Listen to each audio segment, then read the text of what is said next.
बाबा पानी का गिलास दे, साडे साहब नूं प्यास लगी है। बाबा समझ नहीं लग रही, साडे साहब नूं प्यास लगी, पानी का गिलास दे जल्दी। पर यह जो अपना जंगल है ना, पाकिस्तान का छांगा मांगो तो बाद दूसरा बड़ा जंगल है।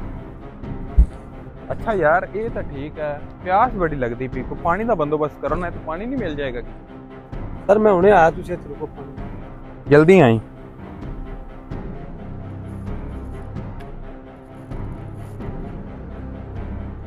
यार और झोपड़ी खाली है, तू लग रहा है मैंने पानी मिल जाएगा, पता करना।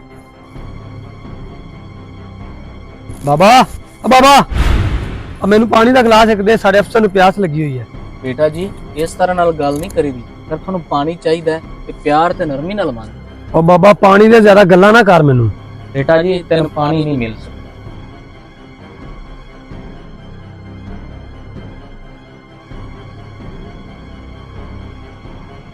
साहब जी वो अगे बोर्ड होने थले एक बाबा बैठा है, पानी उन्हें को है लेकिन उन्होंने पानी मैंने नहीं दिया।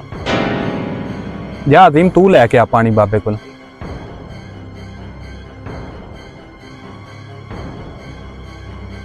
बाबा पानी का गिलास दे, साडे साहब नूं प्यास लगी है। बाबा समझ नहीं लग रही, साडे साहब नूं प्यास लगी, पानी का गिलास दे जल्दी। बेटा जी ये केड़ा पानी मंगन का तरीका है? अगर तेन पानी चाहिए प्यास लगी तो नरमी नाल मंग, जबरदस्ती नहीं। बाबा पानी का गिलास दे, चुप कर दे, ज्यादा गल्ला ना कर। बेटा जी तेन पानी का गिलास नहीं मिल सकता। कर लेना, तेरा हिसाब नहीं दे सकना तू पानी का गिलास ता।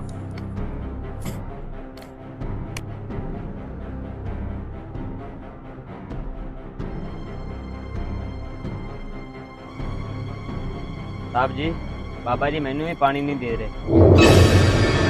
चलो तुम इत्थे बैठो, तो मैं ना बाबा जी को पानी पी के आना, मैं खुद जाना।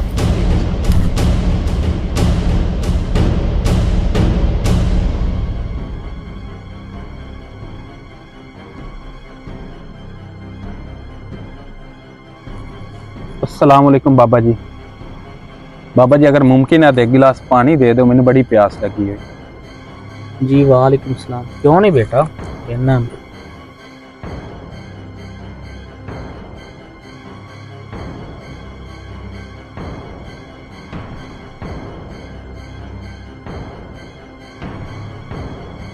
हेलो बेटा।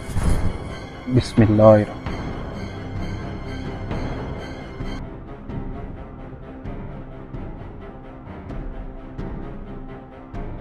बहुत शुक्रिया बाबा जी, ਤੁਸੀਂ ਮੈਨੂੰ ਪਾਣੀ ਪਿਲਾ ਕੇ ਇਹ ਸਮਝਾਇਆ ਇੱਜ਼ਤ ਤੇ ਮੁਹੱਬਤ ਇਨਸਾਨੀਅਤ ਵਿੱਚੋਂ ਮਿਲਦੀ ਹੈ, ਅਹੁਦੇ ਤੇ ਰੁਤਬੇ ਵਿੱਚੋਂ ਨਹੀਂ। ਬਾਬਾ ਜੀ ਤੁਸੀਂ ਮੈਨੂੰ ਇੰਨੀ ਇੱਜ਼ਤ ਨਾਲ ਪਾਣੀ ਦਿੱਤਾ, ਤੁਹਾਨੂੰ ਪਤਾ ਸੀ ਕਿ ਮੈਂ ਅਫਸਰ ਹਾਂ।